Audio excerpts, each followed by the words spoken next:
Hello students, आज का हमारा लेक्चर है वो है वेरिएंस पर, प्रसरण पर, अर्थात परमाणु विचलन से संबंधित एक और माप जिसको हम प्रसरण कहते हैं वो हम आज के लेक्चर में पढ़ना चाहते हैं। आपने मेरे पिछले लेक्चर्स में स्टैंडर्ड डेविएशन पढ़ा, आपने कोफिशिएंट ऑफ वेरिएशन पढ़ा और आज हम एक महत्वपूर्ण माप और पढ़ने जा रहे हैं जो है प्रसरण। विद्यार्थियों, प्रसरण क्या है ये समझना है आपको। प्रसरण किसी श्रेणी के परमाणु विचलन का वर्ग होता है, अर्थात हमने जो परमाणु विचलन ज्ञात किया है अगर उस परमाणु विचलन को पुनः उसी संख्या से गुणा कर दें तो वह हमारा प्रसरण कहलाता है। तो प्रसरण किसी श्रेणी के परमाणु विचलन का वर्ग होता है, अर्थात स्टैंडर्ड डेविएशन स्क्वायर। इसे द्वितीय घात का अपकिरण भी कहते हैं, अर्थात सेकंड मोमेंट ऑफ डिस्पर्सन के नाम से भी हम इसको जानते हैं। इसके सूत्र क्या है ये आपको समझना है। क्योंकि आप लोगों ने परमाणु विचलन अच्छी तरीके से पढ़ लिया है तो मेरे हिसाब से आप इसकी गणनाएं अच्छी तरीके से समझ चुके हैं, चाहे वो सीरीज व्यक्तिगत हो, चाहे खंडित हो, चाहे अखंडित हो, चाहे वो रीति प्रत्यक्ष हो, चाहे वो रीति हमारी अप्रत्यक्ष हो। तो वेरिएंस निकालने के लिए आपसे कहें तो आपको स्टैंडर्ड डेविएशन निकालना है और स्टैंडर्ड डेविएशन का स्क्वायर कर दीजिए आप, तो वो हमारा वेरिएंस बन जाएगा। आप ऐसा नहीं करें तो वेरिएंस हम ऐसे में निकाल सकते हैं, प्रत्यक्ष रीति से अगर हल करें और आपकी सीरीज डिस्क्रीट है या कंटिन्यूस है तो सिग्मा एफ डी स्क्वायर बटे एन कर दीजिए आप, और अगर इंडिविजुअल सीरीज है तो सिग्मा डी स्क्वायर बटे एन। आपका जो परमाणु विचलन का सूत्र था उसमें हमने यहाँ वर्गमूल लगाया था, अब वर्गमूल का चिन्ह मत लगाइए तो वेरिएंस कहलाता है, चाहे वो हमारी व्यक्तिगत श्रेणी का सूत्र हो चाहे वह आवर्ती श्रेणी का। मैंने आपको समझा दिया आपको।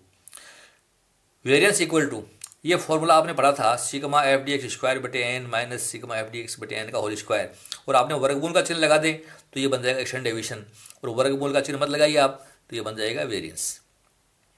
इसी प्रकार से व्यक्तिगत श्रेणी हमारी अगर है तो हमने शॉर्टकट मेथड का सूत्र पढ़ा था, सिग्मा डी स्क्वायर बटे N minus sigma d x बटे एन का होल स्क्वायर।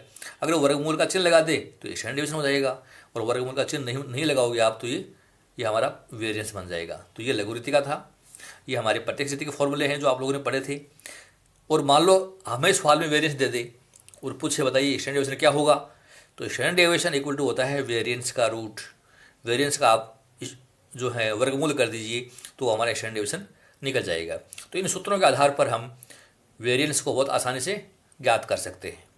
अब इसकी गणना कैसे करें, वही मेथड है जो आपने स्टैंडर्ड डेविएशन के पढ़े हैं, फिर भी हम एक क्वेश्चन के द्वारा इसको अच्छी तरीके से समझना चाहते हैं।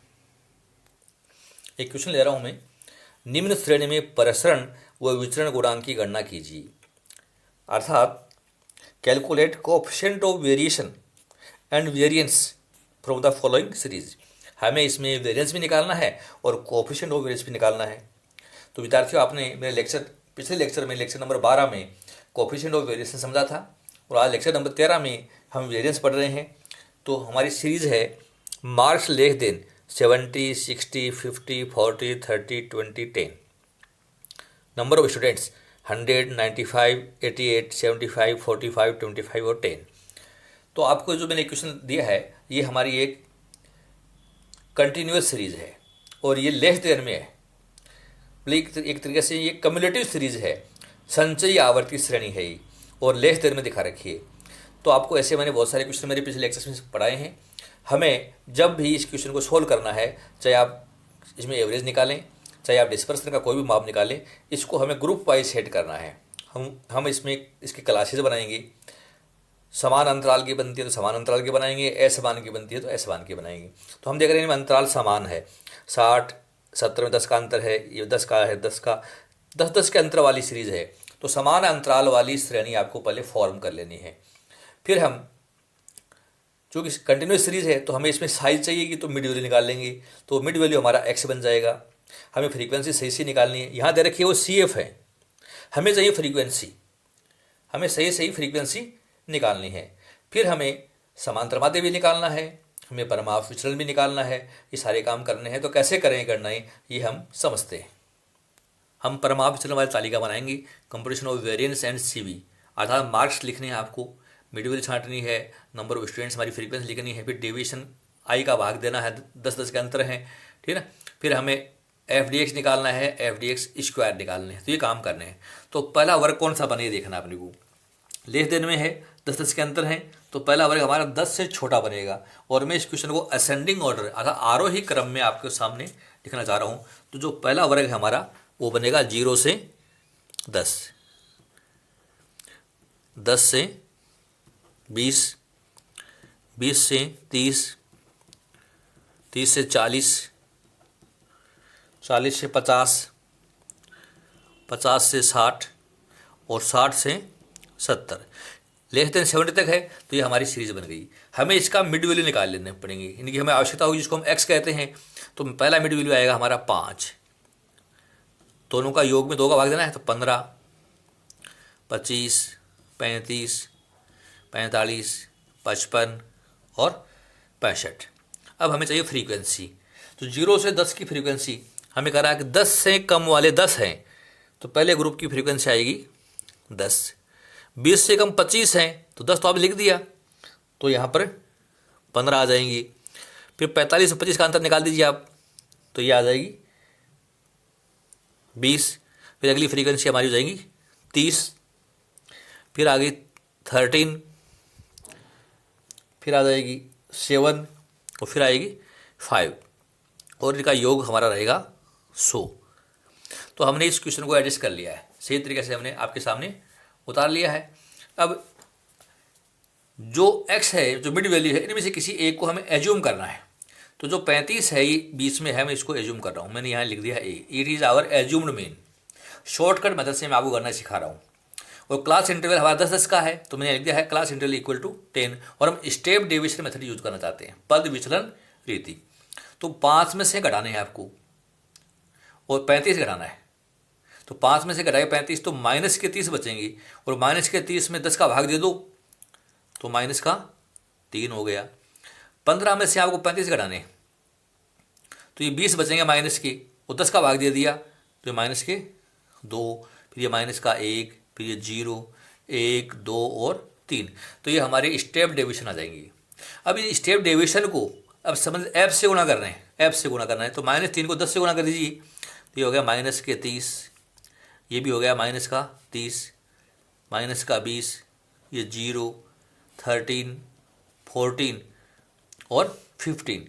तो ये संख्या आ गई माइनस के 30, माइनस के 30, फिर माइनस के 20, फिर 0, 13, 14 और 15। इसमें कुछ संख्याएं प्लस की हैं, कुछ माइनस की हैं, इनका आप योग कर दीजिए।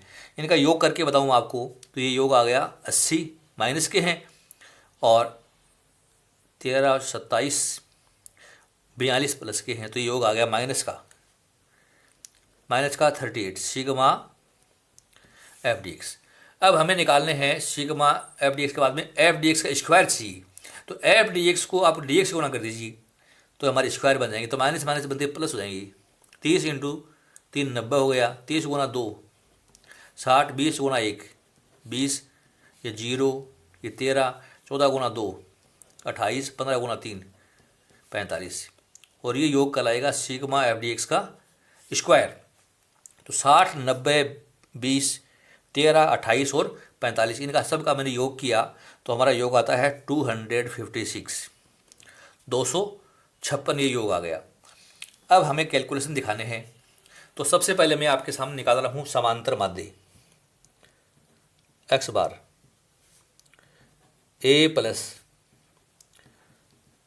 सिग्मा एफ डी एक्स बटे एन इंटू आई। ये हमारा सूत्र है शॉर्टकट मेथड का, स्टेप डेविएशन मेथड का। तो ए हमने माना है विद्यार्थियों, वो है 35। सिग्मा एफ डी एक्स जो आपने ज्ञात किया वो है माइनस के 38, एन है 100 और आई है 10। ये मैं सॉल्व कर रहा हूँ, प्लस माइनस टकराएंगे तो ये माइनस का हो जाएगा। 0 0 कट गया है, तो 3.8। 35 में से घटाना है 3.8, तो ये बच गया 31.2, और ये 31.2 हमारे मार्क्स है 31.2 मार्क्स। ये तो हमारा एक्स बार हो गया। अब हमें निकालना है स्टैंडर्ड डेविएशन।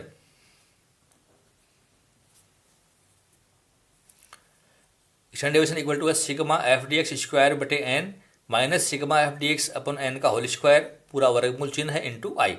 मैं इसमें वैल्यू पुट कर रहा हूँ, तो हमारा वैल्यू पुट करें तो एफ डी एक्स स्क्वायर है 256, एन है हमारा 100, सिग्मा एफ डी एक्स हमारी उसमें माइनस की 38, एन है 100 और इसका हमें चाहिए होल स्क्वायर और वर्गमूल के बाहर है 10 से गुणा करना है। तो हमें ये सॉल्व करना है। 256 में 100 का भाग दिया तो ये आया 2.56। ये कोष्टक की संख्या माइनस माइनस प्लस हो जाएगी, लेकिन बाहर माइनस ही है तो ये माइनस ही आएगा। तो ये आया 2.56 माइनस 0.14 जो हमारे, अर्थात 0.38 को 0.38 से गुना किया, ये संख्या आई और बाहर 100 से गुणा कर दिया हमने। स्टैंडर्ड डेविएशन इक्वल टू 2.56 में से आपको घटाना है 0.14 जो हमारी, तो स्टैंडर्ड डेविएशन इक्वल टू 2.4156 का अंडर रूट। तो स्टैंडर्ड डेविएशन हमारा आ गया इंटू 10 से गुना भी करना है अपने को, तो इसका वर्गमूल किया मैंने तो आता है 1.5542 और अब 10 से गुना कर दीजिए तो ये आ गया 15.54। हमारा स्टैंडर्ड डेविएशन आ गया 15.54 मार्क्स। हमें निकालना है सीवी। सीवी का फॉर्मूला है स्टैंडर्ड डेविएशन अपॉन एक्स बार और इंटू 100। स्टैंडर्ड डेविएशन में एक्स बार का भाग देकर 100 से गुणा करना है, तो स्टैंडर्ड डेविएशन हमारा 15.54, एक्स बार अभी हमने याद किया था हुआ 31.2 और गुना किया 100 से, तो 15.54 बटे 31.2 और गुना 100 किया तो 49.81%। ये हमारा ये सीवी आ गया। और हम बात करते हैं वेरिएंस की कि हमारा वेरिएंस क्या है। तो विद्यार्थी मैंने बताया वेरिएंस हमारा स्टैंडर्ड डेविएशन स्क्वायर होता है। वेरिएंस होता है standard deviation square. Variance equal to standard हमारा 15.54 याद किया तो इसका स्क्वायर कर दीजिए तो ये आएगा 241.49। 241.49 ये हमारा वेरिएंस कहलाएगा। तो इस तरीके से हम कंटिन्यूस सीरीज में वेरिएंस की गणना, कोफिशिएंट ऑफ वेरिएशन की गणना, स्टैंडर्ड डेविएशन, अरिथमेटिक मीन बहुत आसानी से निकाल के बता सकते हैं। तो ये था हमारा आज का लेक्चर, वेरिएंस और कोफिशिएंट ऑफ वेरिएशन हमें कैसे ज्ञात करें। आपने लेक्चर ध्यान से सुना, बहुत बहुत धन्यवाद, थैंक यू सो मच। अगला जो मेरा लेक्चर होगा उसमें मैं स्टैंडर्ड डेविएशन से संबंधित कुछ और माप हैं, जैसे सामूहिक प्रभाव विचलन कैसे ज्ञात करें, प्रभाव विचलन में कोई गलती हो गई तो उसमें करेक्शन कैसे करें, ठीक है ना। ऐसी बहुत सी बातें हैं जो हमें अपने पढ़नी है। तो आप मेरे लेक्चर निरंतर सुनते रहिए। इस चैप्टर से और भी संबंधित महत्वपूर्ण बातें हैं वो अभी मुझे आपको और पढ़ानी है। करेक्शन इन स्टैंडर्ड डेविएशन आपको समझना है। आपने लेक्चर ध्यान से सुना, बहुत बहुत धन्यवाद, थैंक यू सो मच।